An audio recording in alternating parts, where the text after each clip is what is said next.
28મી મે 2026 ગુરુવાર પોતાની ઈચ્છાનું બલિદાન આપી ઈસુની ઈચ્છાને માથે ચડાવે તે સાચા પુરોહિત.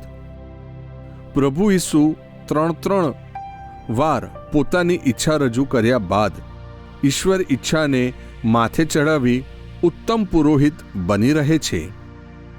પ્રભુ ઈસુ જેવા પુરોહિત બનવા માટે જોઈએ ઈશ્વર કૃપા.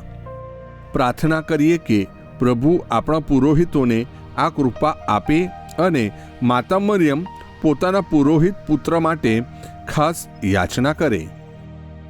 50માના પર્વ પછી આપણે આ પર્વ ઉજવીએ છીએ, કારણ પવિત્ર આત્માની કૃપા વગર પ્રભુ ઈસુ જેવા પુરોહિત બનવું શક્ય નથી. આપણા પરિવારોમાંથી આવા પુરોહિતો પેદા થાય એ માટે આપણા કુટુંબમાં યોગ્ય ધાર્મિક વાતાવરણ સર્જીએ. પ્રસ્તુત કરતા અમૃતધારા Don Bosco animation centre Kapadvanj.